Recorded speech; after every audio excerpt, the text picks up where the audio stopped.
Bismillahirrahmanirrahim.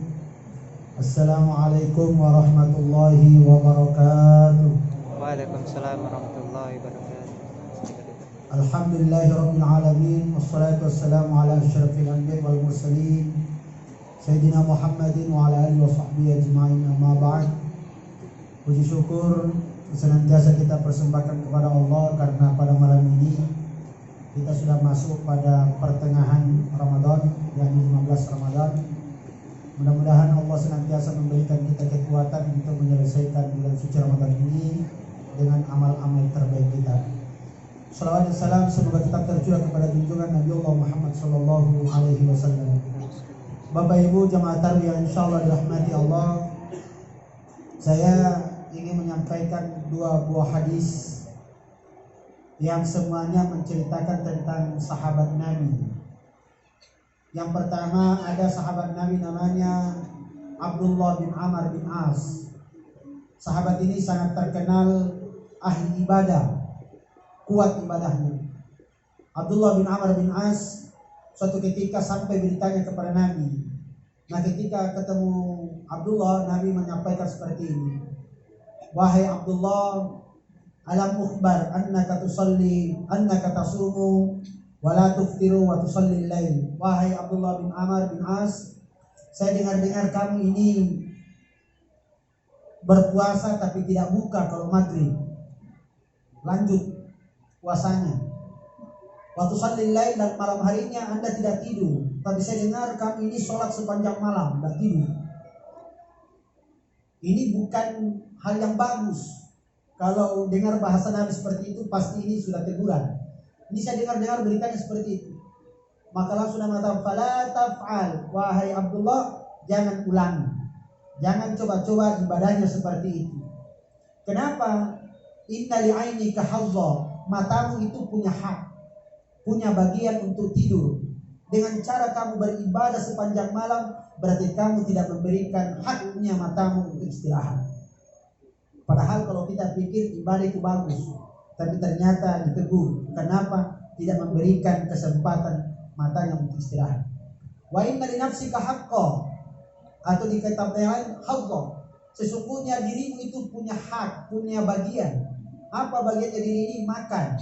Anda tidak berbuka ketika buka waktunya, itu adalah Anda menzalimi diri Anda sendiri.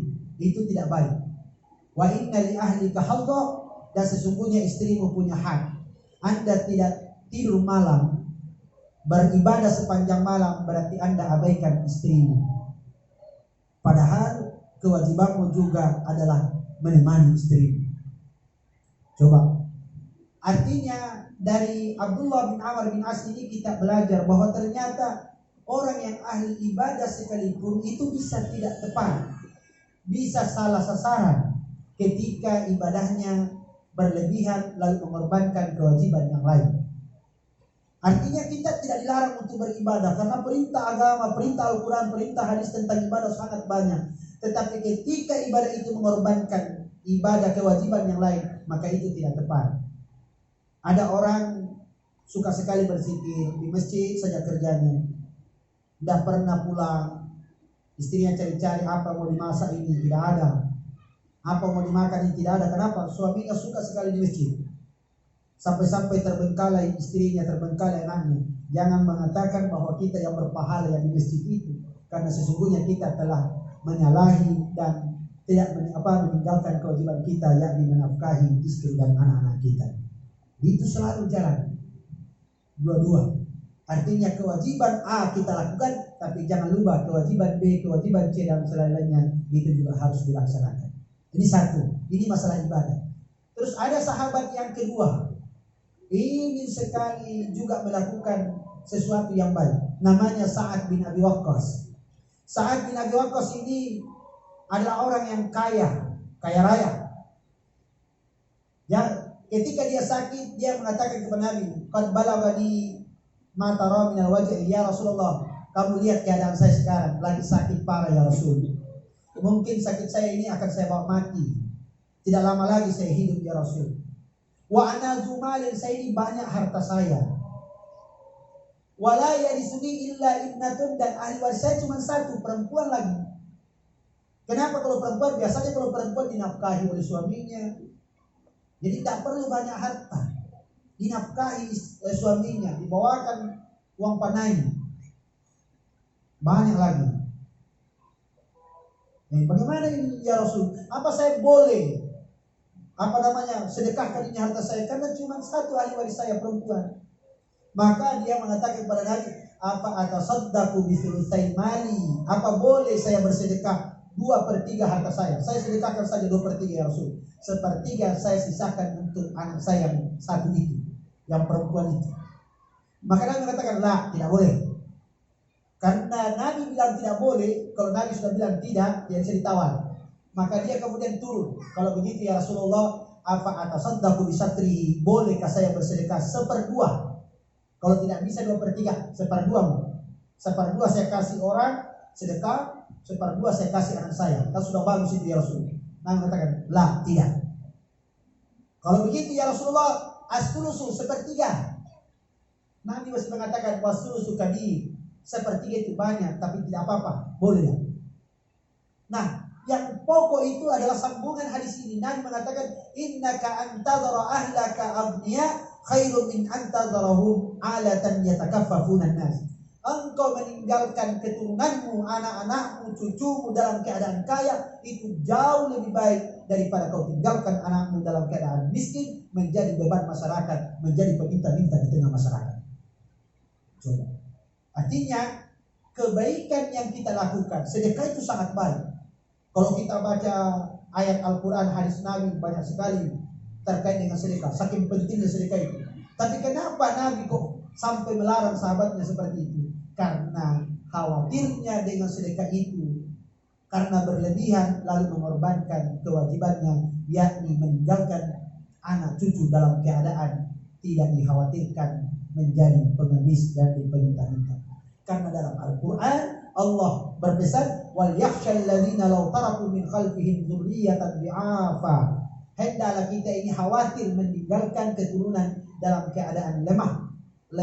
Bisa lemah agamanya, lemah pendidikannya, dan lemah ekonominya.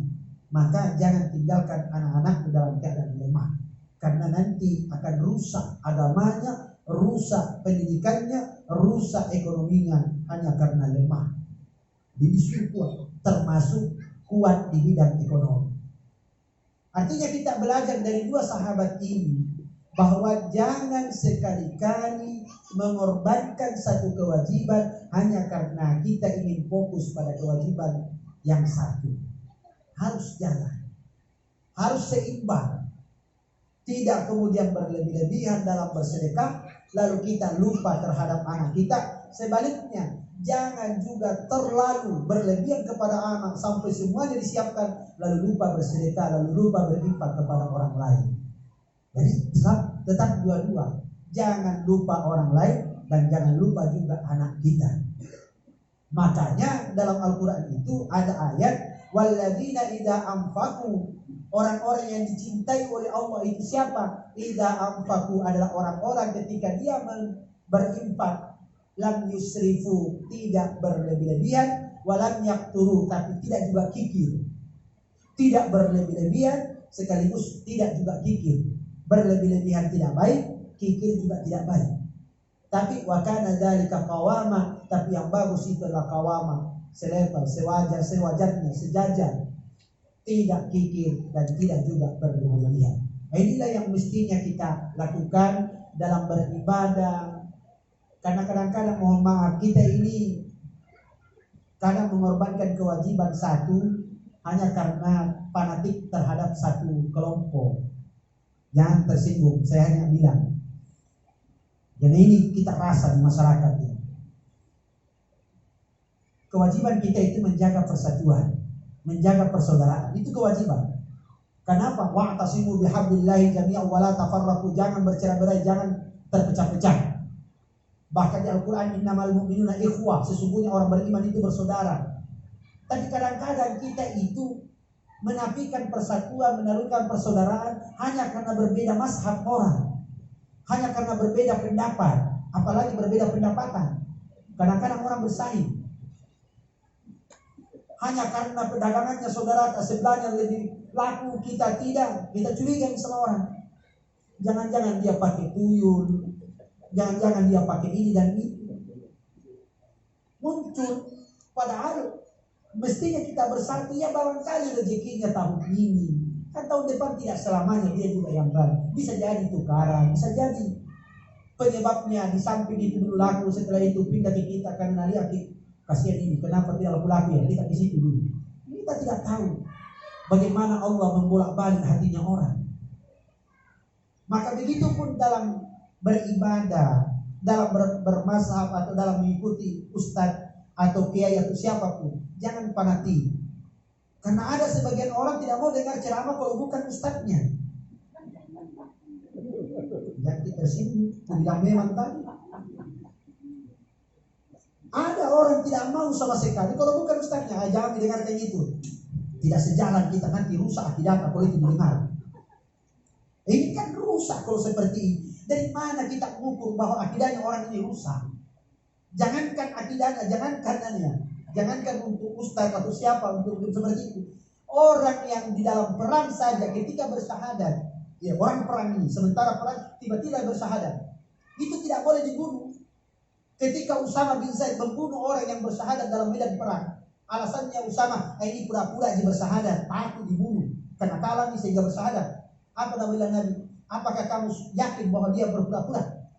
Apakah kamu belah dadanya sehingga kamu lihat itu dadanya, betulkah dia serius atau tidak? Kalau tidak, dari mana Anda tahu bahwa dia bercanda atau tidak? Coba saking marahnya Nabi itu sampai dia, apakah kamu belah dadanya sehingga kamu tahu bahwa dia itu serius bersyahadat atau tidak? Maka kita ini menghukumi luarnya saja. Ini yang perlu kita pahami. Jangan sampai kita ini tercederai, apalagi kita misalnya jamaah Masjid Al-Irsyad, kelompok-kelompok ini, kelompok A, kelompok B, kelompok C, rusak nanti kita lama-lama. Tinggal menunggu perang kalau seperti itu. Padahal kita tidak pernah diajarkan agama seperti itu. Oleh karena itu mari kita sadari, kita ini diajar untuk berpuasa untuk mengendalikan nafsu, supaya kita tidak saling menyerang, tidak saling menafikan satu sama lain. Mudah-mudahan ada manfaatnya karena sudah setengah jam 10 menit. Dilarang orang lebih dari 10 menit.